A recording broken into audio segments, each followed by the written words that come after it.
шатрын бодлого гэж юу гэлдгийг, шатрыг яаж шатрын гэдэг тоглоомыг яаж боддог тухай зааж өгье. За төрж үзсэн дээрээ шатрыг 100 гартлын эхнээс эхлээд 1 2 3 4 5 6 7 8 гэж дугаарлаа. За нөгөө тийшээ А Б С Д Е Ф Ж H хэлээрээ миний хүмүүс дагаад хэлээрээ А Б С Д Е Ф Ж H. За ингээд энэ маань шатрын бодлого бодгож зориулсан юм. Нүдл болж байна. За ингээд авах юм. За энэ ямар төрс байгаа гэж зааж өгье. Юу лээ? Ноён харын ноён байна. Хаан байна. Ямар ус вэ? Егийн 8 дээр харын ноён байна. Дахиад Егийн 6 дээр цагааны ноён байна. Хоёр ноён нийлт хэрэгтэй. Алийг хожим гэж бодож байна. Нэг нүдлийн мад зааж өгч байна шин. За харцгаагаарай. Ноёноо хождог билүү? Үгүй. Тэгвэл яа? Тэр хөдөлж хийж байна. Тэрг яаж хэлэх вэ? За хараараа хүмүүстэй тэр хаана болсон бэ? Агийн 2 дээр ирсэн байна. Энэ тэр яах ёстой юм? Харын ноёныг шалгах ёстой. За тэгвэл хаана очиж шалгах юм бэ? Хараад байгаарай. За сайн харцгаагаарай. За яахаа? 2-оос Агийн 8 дээр харын ноёныг шаг. За ингээд мад боллоо. Энэ нэг нүдлийн мад гэдэг юм аа. Сайн зэжлээд аваад гэдэг. За багш та нартай хоёр дахь бодлогоо зааж өгч байна. Түрүүн бид нэг тэрэгтэй мод хэлжсэн. Одоо хоёр тэрэгтэй цагааны нэг тэрэг тэнд ингээ хоёр тэрэгтэй нэг нүгэд мад. Нэг л нүгэд мад. Сайн хараарай аль тэрэг хаашаа хөдөлж иж мад болох юм гээ. За мөн адилхан Б-гийн нэг дээр нэг тэрэг байна. Д-гийн 3 дээр нэг ноён байна. Ямар ноён бэ? Цагааны ноён байна. Егийн 8 дээр харын ноён байна. Ашийн 7 дээр цагааны тэрэг байна. Аль нь хөдлөхний? За харцгаатай хүмүүстэй аль тэрэг хөдлөж байна? Нэг нүдлийн мад гэж ганцхан нэг гэсэн. За мад гэдэг маань үндсэндээ айлын ноёныг нүүдлгүй болгохыг мад гэж нэрлэдэг. За яалаа. Энэ тэрэг Б-гийн 8 дээр очлоо. Ноён шаг. Ноён яхад явж болохгүй. Энэ л орохоор тэнд тэрэг байгаа учраас ноён явуулгуу сууж. За энийг хоёр дахь мад буюу нэг нүдлийн мад гэж нэрлэдэг. Тогтоогоо даваарай багш нь 2 мад зааж өглөө шүү. За багш нь 3 дахь бодлогоо зааж өгье. Би түрүүн та нарт тэргээр яаж мадладаг тухай зааж өгсөн. Нэг нүгэд ноёныг яаж суулгадаг тухай багш нь хэлж өглөө. Одоо тэмээгээр бас ноёныг мадладаг тухай багш нь зааж өгч байна. За ингээд цагаан дээр байгаагийн цагаалын тэмээ. Хар буул дээр байгаагийн харгалын тэмээ гэж нэрлэдэг.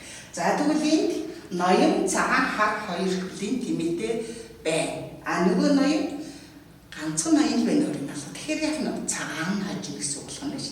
За хараа хүмүүстэй хаана очив? Энэ ноён ямар бодолтой вэ? Хартай байна. Тэгвэл цагааны тэмээ хөдлөх юм уу? Хөдлөхгүй. Харын тэмээ. Харын тэмээ хаана очиж вэ? Тэмээгээр шаггүй дуг гэдэг. За хараа хүмүүстэй. Харын тэмээ ноёнтой харуулдаач дуг гэж. Дуг гэж. Тэгэхээр энэ ноён хайцгүй энэ лөө орохоор айлын ноён бай энэ дээр очихоор цагаан хөлийн тэмээ энэ дээр. Тийм учраас тэр ноён нүх нүдлгүй мад болжээ. Энийг нэг нүдлийн мад гэдгээ. Тэмээний нүдл. За багш нь одоо 4 дахь мад зааж өгч байна. Энэ бас нэг нүдлийн мад. Бид нар түрүү юу үзлээ?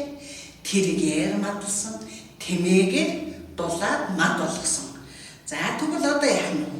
Мориор шалж мад болгодог тухай багш нь хэлж өгье. За морины нүдлийг бид мэднэ. За энэ болохоор зэрэг хар ноён, цагааны ноён, морьтой тэмээтэй. Хар нүдлийн тэмээтэй юм байна. За одоо багш нэг нүдлийн мад хийж үзлээ. Хараарай. Морь маань эндээс яваад морьныхаа нүдлэр шаг. Одоо яах нь? Энэ дээр авах болохгүй, энэ дээр авах болохгүй. Тийм учраас нэг нүдлийн мад болжээ. Энийг морины нүдлийн мад гэж нэрлэдэг. За багш та нарт тэргээр яаж мад суулгадаг, тэмээгээр яаж мад болгодог, мориор яаж бодлогдог тухай зааж өгсөн. Одоо энэ юу вэ? Бис гэдэг. За тэгвэл бисээр яаж мад болгох тухай багш нь одоо зааж өгье. За эдийн харын бис хоёр нэг дор бай. Цагааны ноён цагааны бис хоёр тусгай бай. За сайн хараарай, яавал мад болохоор байна. За бис аваад тавья багш нь. За энэ очиод шаг гэлээ айлын ноёныг шалгуулж байна уу? Болж байна. Ингүүд айл мад болох уу? Болохгүй. Яагаад гэвэл айлын бис идчихээ нэг аваад идчих. Эндээ тавьвал мад болж байна уу? Бас болохгүй, бас аваад идчих. Тэгвэл хамгийн сүүлд энд очиод шаг гэсэн тохиолдолд мад болжээ. За ингээд хоёр бис хоёр ноёнтой адилхан тэнцүү байгаа мөртлөөсөө нөгөө талынхаа ноёныг мадлсан. Энэ аргыг багш нь зааж өглөө. Та нар шатар тавихтаа сайн бодож хаана бох уу гэдгийг сайн бодох хэрэгтэй юм биш. Хэрвээ энэ хоёр буусан бол айл мад болохгүй. Тийм учраас хаана тавих уу гэдгийг сайн бодож нөгөө талаараа мадлаарай. 6 дахь бодлогыг бодож үзүүлье. За хаана хөвгдөд энэ яаж вэ? Цагааны тал 3 хүн байна. Цагаан ноён бистэй тэмээтэй 3 юмтай. Харын тал бис байна, тэрэг байна, ноён байна. Шо 3 хүү байна. Аль нь онцгой байна? Боддоо аль нь илүү бодтой бэ? Аль нь илүү вэ? Та нарын бодгоор олон хажин тийм ээ? Олонтой хажин. За тэгвэл сайн харцаагаар бүтэн. Нэг нүүдлийн мат шүү. Нэг нүгэл мат гэсэн. Цагаан эхэлж нүү. Энэ байдлыг сайн тогтоогоод аваарай. Энд 6 энд 3 юм байна. За энэ ямар тийм харгалын тэмээ? Харгалын тэмээтэй зүг бисээ. За бис маань яваад ноёны уртай талд байгаа хүү гэдээ шаллаа. Хүү гэдээ шаллаа. За ингээд айлын ноён суулцсан. Яагаад айлын ноён суулц? Энэ идэхгүй идэхгүй. Энийг идэж болох уу? Хойно тэмээ байгаас идэж болох. Тэгвэл ийм цөөхөн боттой мөртлөөсөн ухаан зарч нөгөө талаар хожиж болд юм байна гэдгийг минь өгдөг анхаарал